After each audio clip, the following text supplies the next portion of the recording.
You're listening to Soundside. I'm Libby Denkman. This election season, there are a couple of very closely watched state legislative races that could affect the balance of power in Olympia. Today, we're turning our attention to East King County and the special election in Washington's 5th legislative district, which covers Issaquah to Enumclaw. Senator Victoria Hunt is a Democrat who was appointed to this seat in June following the untimely death of Senator Bill Ramos. Hunt is running to keep the position this fall. But Republicans view this district as a potential flip. They would like to claw back a little power from Democrats who currently hold majorities in both the state House and Senate. Former State Representative Chad Moggindons is a Republican who's challenging Hunt for this seat. We spoke to him yesterday. Now the Democratic incumbent is here to respond. State Senator Hunt, thank you so much for being here. We really appreciate your time today. Thank you so much for having me, Libby. So you had a strong showing in the primary election this summer. It was about 54% to 46%. For voters who are just coming to this race, they didn't maybe pay attention in the primary. What is your elevator pitch to retain the seat? Well, I'm a working mom in the district and I'm a scientist. And both as a mom of young kids in public school and with my science background, I think it's really such an amazing opportunity to protect our state in light of these really challenging times that we're seeing and this federal chaos. If we look at the headlines, for example, Environmental Protection Agency, which is tasked with protecting us across the country from polluters, they have decided that they are no longer going to be requiring polluters to disclose pollution. So this is threatening our clean air, the air we breathe. In contrast, I've been able to pass legislation in our state to protect our clean water. We have a new law in Washington state that I was able to champion this last legislative session that will require, when there's a sewage spill, will require that to be disclosed to the public so that we can make decisions and so that we can advocate for clean water. If voters elect you to this seat, what is the first piece of legislation that you would like to work on next session? One of the things that comes to mind is we had a really devastating bomb cyclone come through our district. The fifth legislative district was the hardest hit by the bomb cyclone. And this was in November of last year. Twice we went to FEMA to try to get reimbursement to support our communities and to support that recovery. And unfortunately, we were twice denied that. And so I really want to make sure that we are ready for natural disasters. We are at increased wildfire risk in our district, and I want to make sure that we are prepared and that we're reducing that wildfire risk and that we are ready to make sure that our communities are safe.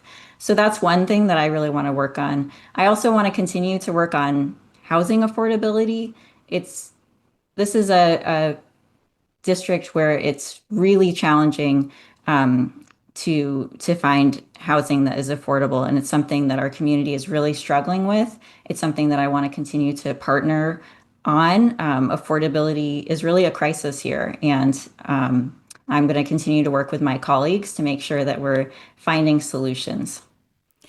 Yeah, as somebody who grew up on the East Side and as an adult looked at purchasing a home on the East Side, it's different levels of housing availability and affordability that, other people than what other people might have. But when I looked, there's just no inventory. It's wild. It's such a big problem on the East Side for sure.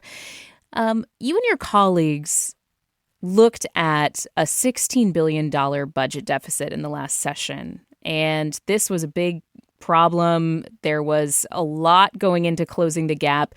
You voted for the Democratic Party's slate of tax increases, which Republicans have pointed out were the largest such tax hikes in state history. You also, along with other Democrats, authorized a lot of cuts. You've been criticized on those votes for the tax increases specifically by some of your constituents. Can you walk us through why you approved tax hikes? We were facing a really difficult budget crisis. there was a deficit, and we also knew that there were more federal cuts coming our way. That has been substantiated by what we've seen since, with, for example, the passage of HR 1 and these continuing federal cuts. So it was a very tough budget year. And we knew that an all cuts budget would have been really devastating. The services that the state provides are critical, and they save lives. And we need to also make sure that we are fully funding our education system so our students have opportunities to learn and thrive in school. And we made great strides, I believe, in supporting public safety and giving our local cities options for public safety. So we needed to make tough decisions given the budget deficit and given what we knew was coming down from the federal cuts from the Trump administration. Um, I think I think it was a tough budget. Some of the things that I want to continue to do are closing those tax loopholes. And I also want to make sure that we're working towards a system that is fair and that is not burdening our hardworking families and is not burdening seniors on fixed income. We need to make sure that we are that the wealthy that can pay are paying their fair share. And so, as I think about the next session as well, those are the sorts of things that I want to make sure we're focusing on because it's a tough situation, and it's only getting tougher with what the federal administration is doing. Your opponent has criticized you as a member of the Democratic Party being too willing to tax and spend. I know you told the Seattle Times Ed Board that there were some elements of the tax package you felt were a bit hasty. It seemed to be like the increases in the business and occupation tax rates might be one of those things, but I want you to correct me if I'm wrong. You told the Ed Board, quote, "We made decisions that we need to revise." You mentioned tax loopholes. Is that what you're talking about when it comes to revisions, or what specifically would you like to see changed in the next session? We definitely need to make sure that our policies are workable, and so I want to make sure I'm working, especially with our small businesses, with our businesses that are now implementing these new laws, that it's workable for them, and that's what I was referring to. I do believe also in making the our policies as fair as possible. And so those are the kinds of revisions that I'm looking at. I've heard from especially those smaller businesses that they really need guidance, especially on when we're making changes that's going to require them to look at how they are implementing these policies. And so I want to make sure that I give them the time to weigh in earlier on and that I am their voice in Olympia, so that we can make sure to address those concerns up front. And when I was talking about those revisions, those are the kinds of revisions I want to make. I want to be the voice of our small businesses and make sure that we are implementing a fair and workable policy. There were a number of other tax ideas thrown around last session that didn't end up becoming a part of the budget picture this time around, but will likely come back as part of the conversation among Democrats. Some wanted to add a statewide jumpstart style tax that would levy a tax on high earners at large payroll companies. There is also talk of a wealth tax. These are issues that are inspiring the business community to spend big in these state legislative races, like in the 5th district, your district, and then over in the 26th on the peninsula. So where do you stand on the idea of exploring new revenue like a wealth tax? It's gonna be a difficult budget session. We know that, and I think anything that I'm considering is going to be a combination of tax as well as making sure that we're making cuts. And so there's going to be a lot of specific considerations that go into my decision making. I'm definitely committed to working with the community and have been having those conversations already on how we can make these decisions, both to protect critical services, which we know we need, and to protect our communities and to protect our rights while also making sure that we're making our tax system as fair as possible. And that means those who can pay their fair share are paying their fair share, but we're not asking more of our hardworking families and of our seniors and of those our folks that I recognize are really struggling. So you're not ruling out exploring new revenue, but I'm hearing you say you want to look at the full slate of options and what kind of cuts are on the table before you make a decision on that. Is that accurate? I think that is accurate. I want to make it clear that these are tough decisions, and really we're going to have to be looking at the full picture. But I am not at all interested in increasing the burden on our working families. I've been talking to folks at their homes, these last several months, and I recognize the real affordability crisis and the strain that that is putting on folks in our community. And so I want to make that very clear. Any changes that I make will be any votes that I take or any changes that I vote for will be really around making sure that we are protecting the most vulnerable and that we are not overburdening our communities. I'm talking with State Senator Victoria Hunt of the 5th Legislative District in Washington. She's running to keep her seat this fall, and she's a Democrat who is defending the seat against a challenger, Republican, a former state representative, Chad Mogendans. We talked to Chad yesterday. We're talking with Senator Hunt today. We asked our Soundside listeners for questions that they would like us to put to members of the legislature, and affordability was one of the number one concerns. Here's a message from somebody who really wanted to underline that. They say, quote, inflation and dwindling public resources leave us working class people and the poor completely ruined. The cost of food in rural areas is way higher now, which just crushes us financially. I asked Chad Mogendans the same thing. What are some specific proposals to address affordability that you would like to work on in the legislature? One of the biggest components of affordability that is impacting community members in the district, and that I hear from folks all the time is around housing. This is something that I've worked on as a city council member. I served on the city council in Issaquah for 3 terms, and as a House representative last session as well. So we need to make sure that we have more supply of housing. There are, as you pointed out earlier in this conversation, there's just not those options for folks that want to potentially downsize or want to have an option for maybe renting closer to where they work. And we need to continue to work on that. So I was very proud of the changes that we made last session around making sure that we are increasing transit-oriented development. So development right next to our transit centers, that we are also supporting housing that is those smaller units, and that it's more cost effective for developers to be increasing the supply of housing in our communities. We do have some of the fastest growing cities in the state right here in our district.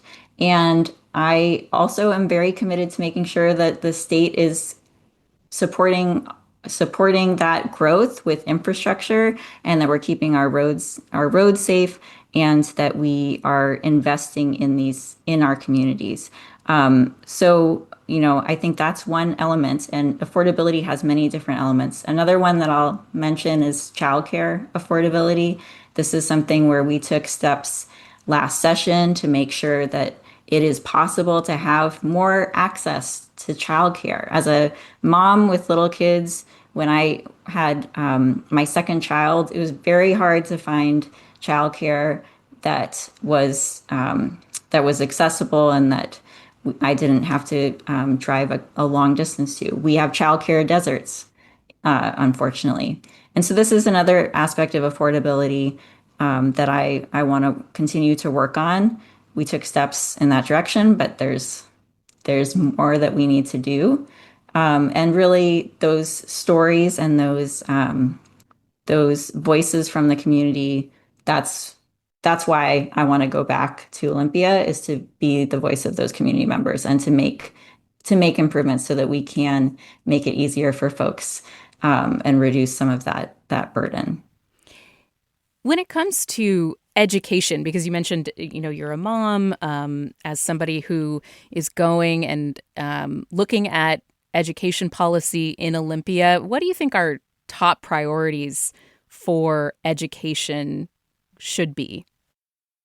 I was very proud to vote to remove the arbitrary cap on special education. I want to continue to support students that need extra support in school. One of the things that I hear over and over from teachers and from the folks that are working in our schools is around the need for more counselors, more staff that are able to support our students.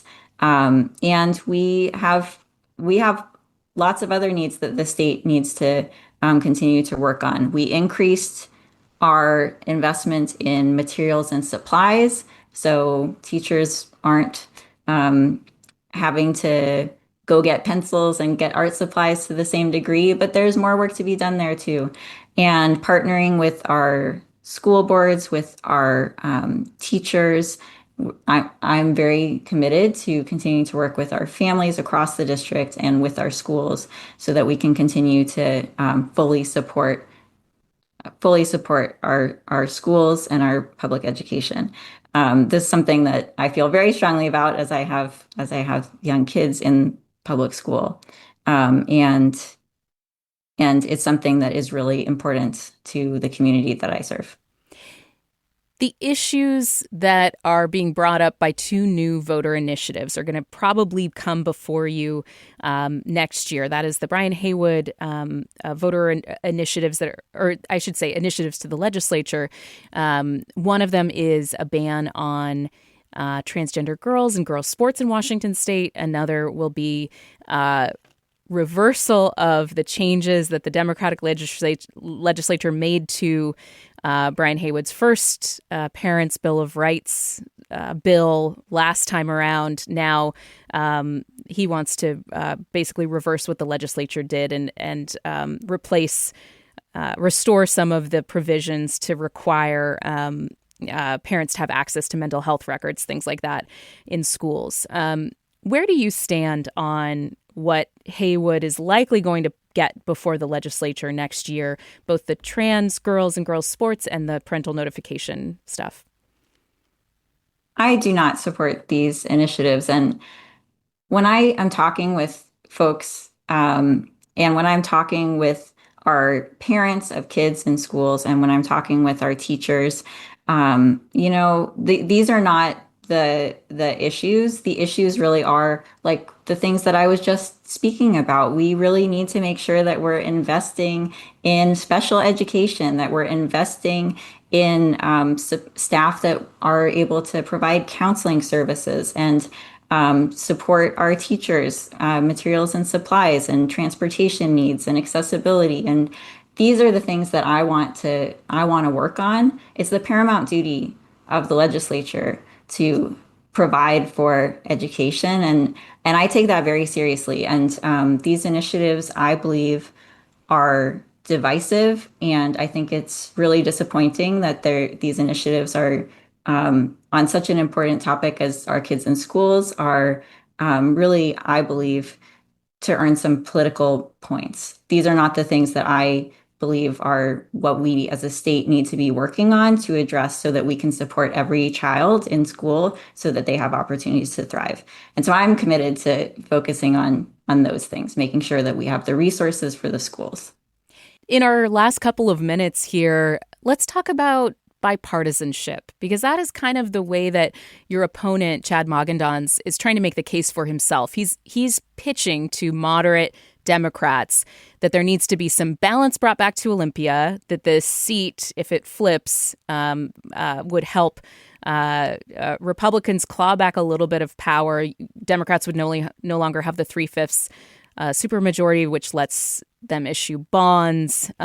He's kind of making this case that, like, I'm a moderate Republican. I'm pro-choice. I am open to exploring things like a wealth tax. And moderate Democrats should give me the chance to go to Olympia and work in a bipartisan fashion. He's claimed that you have the most partisan voting record in the district and implied that you cannot work across the aisle with Republican colleagues in Olympia the way that he can. We have a couple minutes left.